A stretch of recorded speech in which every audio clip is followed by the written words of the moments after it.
Okay. Hello. Oh man, the lighting. It's bad. Okay. Hello, my math people. Which is everyone. Hi. Okay.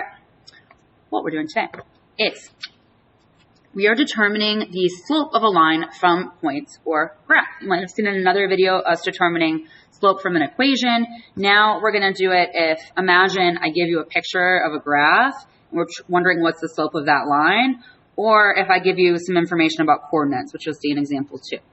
All right, so let's start with reminding ourselves, what is slope? Slope describes the constant rate of change of a line. Okay, so we're talking about a rate, so we're talking about how the input of one variable impacts the output of the other variable, and that impact is always going to be the same. And so we're talking about this rate between these two variables. We often call the variables x and y. Now, don't be freaked out if you're trying to find the slope of two variables and the variables used aren't x and y. That is okay. There just need to be two different variables. Okay, so to calculate this rate of change, if it's not like given to you in an equation, here are the steps.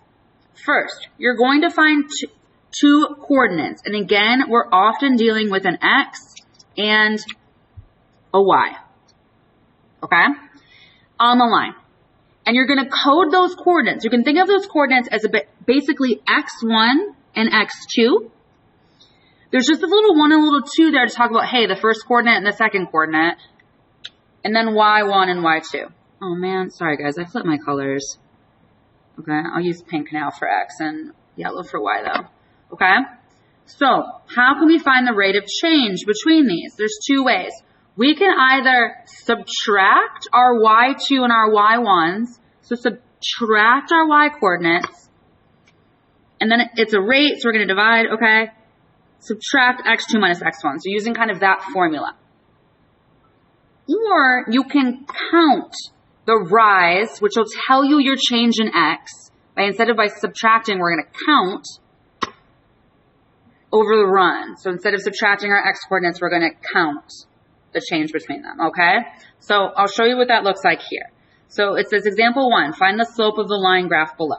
Okay, so if I'm counting my rise, so again, I'm going to first find two coordinates on the line. Okay, so let me use blue for these coordinates, okay? And you want to pick coordinates that are like integers, right? So I'm going to pick here, and I'm going to pick here, okay? I'm not going to pick like there, right? That one of those, that's not an integer coordinate where both the numbers are going to be like integers, okay? One of them is going to be a decimal, okay? So then I'm going to count. So I'm going to do the rise over the run width because it's a graph, okay? And that's easiest to do when there's a graph, okay? So my rise is my change between my x and my y, my two coordinates. So rise, it's like on the y-axis, what's the difference? Okay? It goes from 3 to 2. Okay, well actually I'm just going to start here. My rise is in yellow, and then my run is in pink, okay? So basically the difference between 3 and 2 on the y-axis is there, and then on the x-axis the difference is there. Now how do I count this? Two options. You could count, let's start from the top and count our rise. So if I start from the top to the bottom, my rise is going to be down 3, right? I have to go 1, 2, 3 boxes. So my rise is -3 over, what's my run to get to the other coordinate? A +2. I'm going to go 2 to the right. So my slope essentially becomes a negative quantity of 3 over 2. Okay? Now, what if I counted it the other way? Sorry, this was rise and my run, right? What if I counted from the lower coordinate to the top one? Well, then my rise would be +3, right? I'm going up 3 boxes. And then my run is going to the left. So to the left from 2 to 0, that's a -2.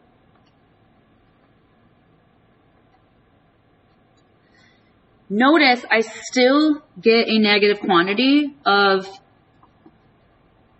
-3 over 2, okay? It's just whether or not your negative ended up in the numerator or the denominator based on the way you counted between the 2 points. It doesn't matter which way you count the 2 points.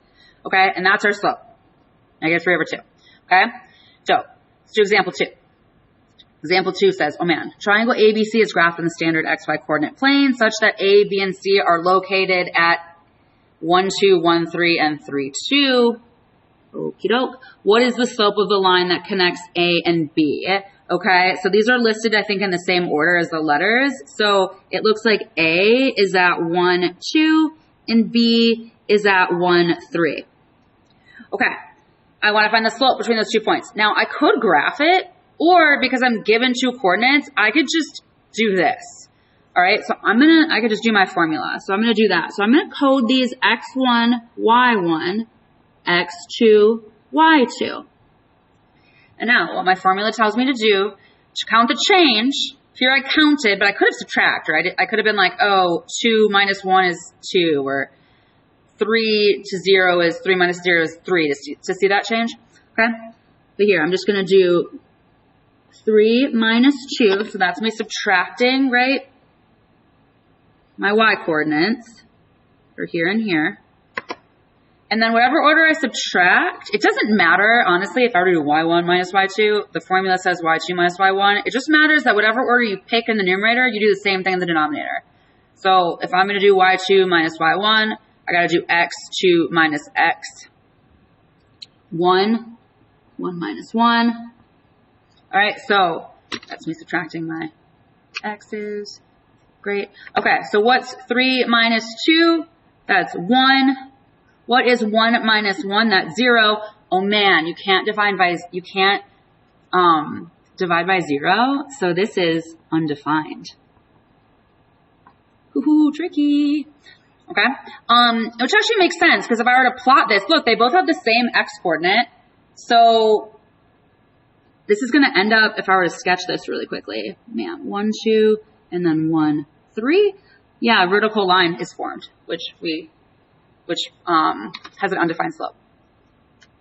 Okay, cool. Hope that made sense. All right, now let's go over, and I hope you've written everything down.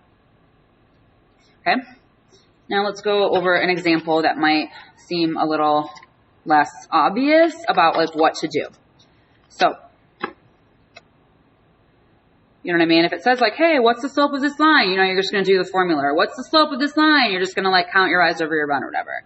Okay, let's do this one, which looks a little bit more complicated. We're going to use our WHO problem solving strategy to help ourselves organize our thinking, okay? All right, so lines A and B are graphed on the standard XY coordinate plane below. Dope, I got to graph these lines, okay? The slope of line C, ooh, new line, is 4 less than 3 times the slope of line A. What's the slope of line C? Oh boy. So what does this question want? It wants slope of C. And I notice C is not graphed. Well, what do I have? Well, let me find my slopes of line A and B, right? I could like do that. Line A, M, I could like count that out. Line B, M is going to equal what? And then